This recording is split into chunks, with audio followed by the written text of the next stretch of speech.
대한민국 최초 시사 감상실 시사봉에 오신 것을 환영합니다. 오늘 시사봉에서는요, 장마 끝에 다가온 엄청난 무더위랑 같이 온 일본과의 무역에 대해서 이야기를 해볼까 합니다. 여러분, 오늘 그러니까 8월 2일 일본의 가기는 우리 대한민국을 백색 국가에서 제외시켰습니다. 혹시나 여러분들 중에 화이트리스트, 백색 국가 요즘 들어서 많이들 이야기하는데 그게 뭐야?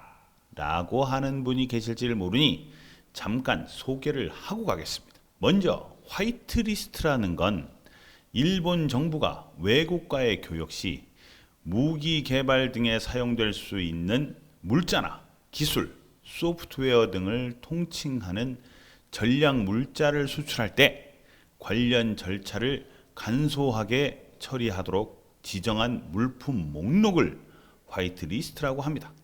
그럼 백색 국가는 뭐냐?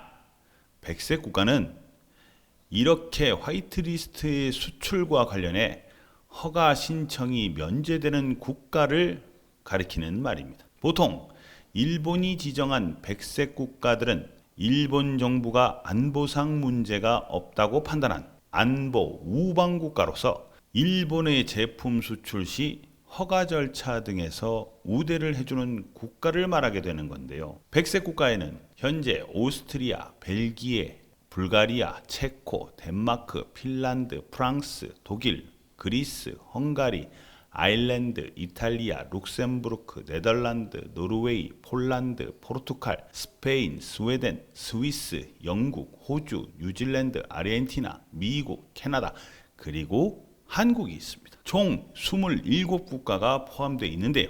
우리나라의 경우는 2004년에 백색 국가로 지정이 됐고요. 아시아 유일의 백색 국가입니다. 자, 그렇다면 말입니다. 우리가 일본의 백색 국가에서 제외된 것이 무엇이 그리 중요한디? 라고 의구심이 들 수도 있으실 겁니다. 아니, 2004년 이전에는 어차피 일본의 백색 국가로 지정이 못 돼 있어서 일본이랑 교역을 하는데 별 문제가 없었지 않느냐, 이렇게 생각하실 수도 있으실 텐데요. 그 과정이 조금 복잡해지고 힘들어지게 됩니다. 표면적으로 놓고 보면 일본은 수출무역관리령을 통해서 수출품 중 무기로 전용될 수 있는 품목을 규제하는데요. 이는 리스트 규제와 캐치홀 규제로 나뉘게 됩니다. 리스트 규제는 구체적인 규제 품목을 리스트로 만들어 규제하는 것이고요. 캐치홀 규제는 모든 품목을 규제하는 것을 말합니다. 일본은 수출의 효율성을 위해 우방국은 화이트리스트 국가로, 백색 국가로 지정을 해서 리스트 규제를 받도록 우대를 하고 있습니다. 따라서 화이트리스트에서 제외되었다는 것은 민감한 물품을 수출하기에 신뢰하지 않는다는 것을 의미하게 됩니다. 그래서 지난 2019년 7월 4일 일본은 고순도 불화수소, 에칭가스라고 하죠. 고순도 불화수소, 플로린 폴리이미드, 그리고 포토리지스트 등 3가지 품목에 대해 화이트리스트 목록에서 제외해서 수출 규제에 나섰으며, 그리고 오늘 화이트리스트 국가에서조차 제외를 시켰습니다. 이럴 경우에 미국 기업들은 1100개가 넘는 전략물자를 수출할 때마다 건건이 일본 정부의 허가를 받아야 합니다.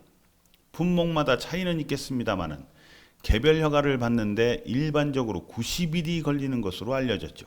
평상시에는 일주일이면 되는 거를 90일이나 걸려야 한다니까 생산 기간상 참 문제가 생길 수도 있겠죠. 유효기간이나 이런 것도 마찬가지입니다. 통상 3년 단위로 한 번씩 통관될 거를 이제는 6개월 단위로 받아야 하는 거죠. 하지만 일본 측의 자의적 판단에 따라서 허가기간이 지연될 수 있고 추가 서류 제출 등을 요구할 수 있기 때문에 불허될 가능성도 높다고 합니다. 자, 여러분, 지난 7월 4일 일본이 3개 품목에 대해 화이트리스트에서 제외한다는 뉴스가 나오고 지금 이 순간까지 우리나라 대한민국은 어떻게 대응을 했습니까? 안 그래도 2개로 나뉘어져서 사사건건 매사 틈틈이 짬짬이 모든 안건에 대해서 좌우, 오른쪽, 왼쪽, 동과 서, 경상도와 전라도, 진보와 보수,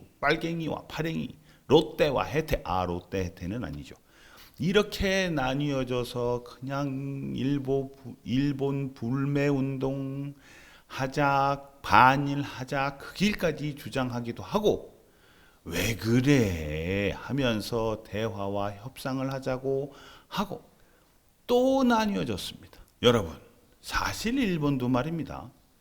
경제는 힘들고 방사능 문제에 미일 협상 문제에 사회 보장비 지급 능력 상실에 아주 개판 5분 전입니다. 또 우리 대한민국과는 어떻습니까? 북핵 문제에 후쿠시마산 농산물 WTO 제소에 패소한 거, 그리고 문재인 정부의 그 위안부 재단 해산한 거, 강제징용 피해자들에 대해서 미쓰비시 기업이 배상하라고 판결 내린 거 등등등등등 아주 많은 이유로 한국과 일본의 감정이 아주 많이 쌓여 있는 것 또한 사실입니다. 그래서 일각에서는 참의원 선거를 앞두고 일본인들의 불만을 외부로 돌리기 위해서 에베가 시선 끌기용이다 뭐다 말들이 많습니다. 물론 분명히 이번에 일본이 자충수를 둔 거는 확실합니다. 정치를 위해서 경제를 벌였다고 해도 과언이 아닐 만큼 미친 짓을 한 거고 자충수를 둔 겁니다. 그건 사실입니다. 그런데 그건 사실 우리 문재인 정부도 마찬가지 아닙니까? 내년 4월 총선에서 활용할 목적으로 이번 한일 문제를 임진왜란 운운하면서 그 길로까지 가자고 한 거죠. 뭐 이건 민주연구소에서 나온 이야기니까 가짜뉴스는 아닐 겁니다. 거기에 문재인 정부 들어서 다른 건 돌아보지도 않고 그냥 북핵 문제에만 매달려서 북한의 김정은, 미국의 트럼프와 계속 그냥 줄다리고 밀고 땡기고 밀당하고 있고, 그 사이에 국가 경제는 개판되고 실업률은 높아만 가고 수조 원, 수십조 원의 일자리 자금을 풀어도 그냥 어르신들 공공근로자 자리만 그냥 늘어났을 뿐 젊은이들은 아직도 백수고, 또 집값 잡겠다고 금융 틀어막고 이자 그냥 높이고, 서민들은 거리에 낮아빠지고 신불자들 늘어나고 소상공인들은 피눈물 쏟고 있고, 이게 뭡니까 도대체 이게? 안 그렇습니까? 물론 그게 문재인 개인의 잘못이겠습니까? 많은 냉정하게 말해서 정권 초기 그냥 그 한풀이 칼춤 추고 적폐청산이다 뭐다, 그것도 사실 아닙니까? 그죠? 그렇게 시간 보내다가 이렇게 된 거 맞지 않습니까? 자, 그런 거 다 떠나서 말입니다.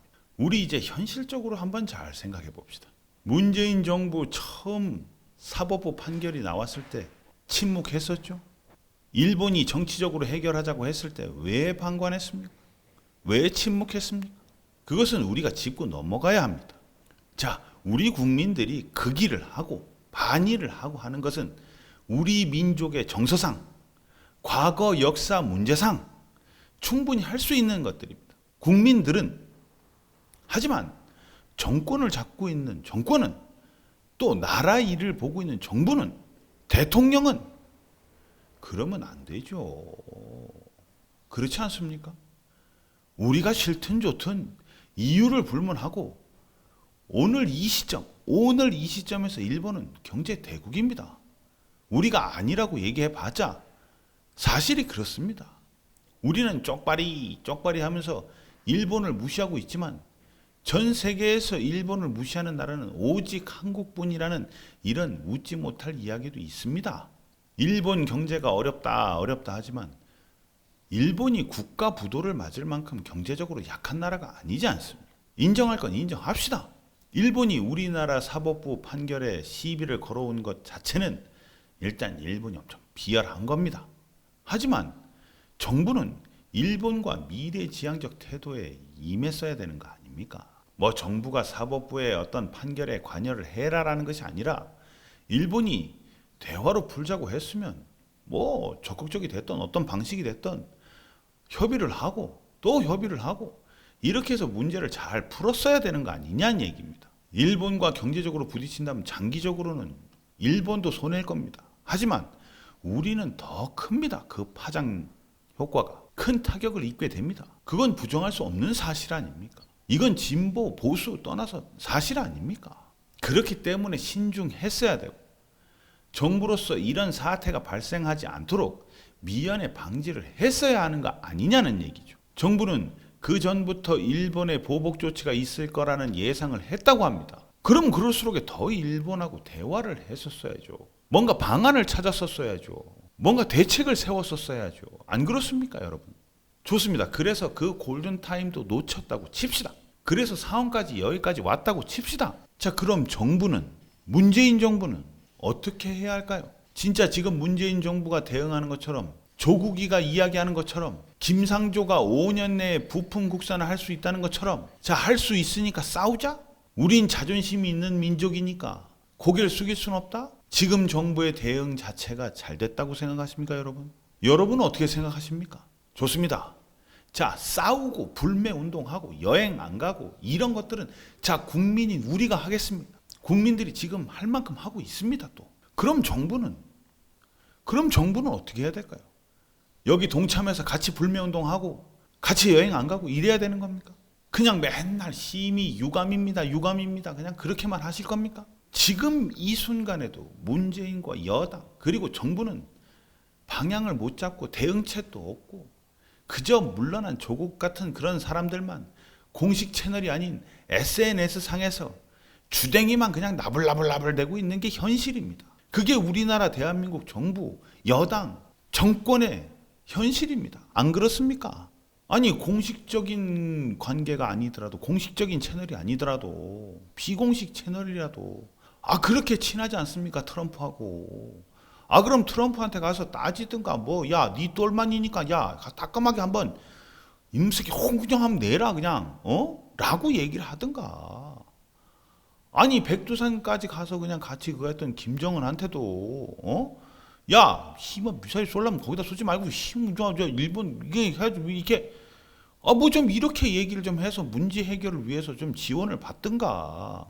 아무것도 안 하고 본인들도 아무것도 안 하고 도대체 뭐 하는 건지 모르겠습니다. 그냥 툭툭 그냥 반일 임진왜란 그 길 참 정말 답답합니다. 지다건 정권 이야기 한번 해볼까 합니다. 박정희 전 대통령 아시죠? 노무현 전 대통령 아시죠? 노무현 전 대통령은 일본의 독도 망발이 있자 바로 맞대응한 거 알고 계시죠? 그렇게 가야죠. 땅은 땅이고 경제는 경제고 영토는 뺏기면 안 되는 거고 경제 교류를 위해서는 조금 굽힐 수도 있는 거고. 그리고 박정희 전 대통령도 그렇지 않습니까?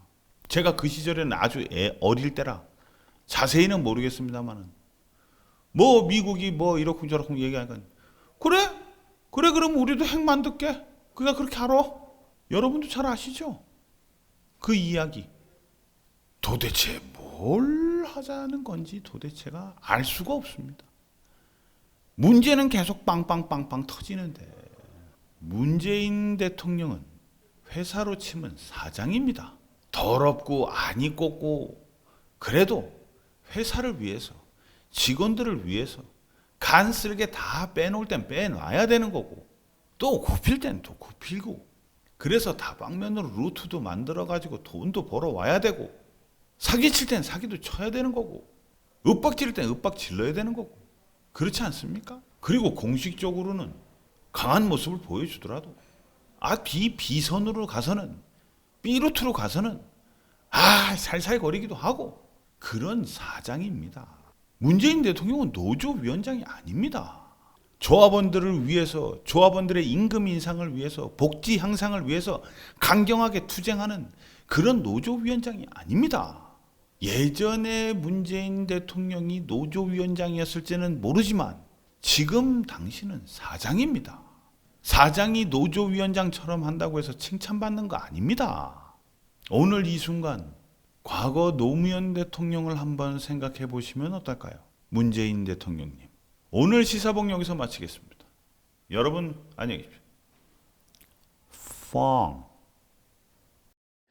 시사봉을 기다리시는 여러분 안녕하셨습니까? 오늘도 기다리셨습니까? 감사합니다. 시사봉을 기다려주신 분들을 위해서 달려볼까 합니다.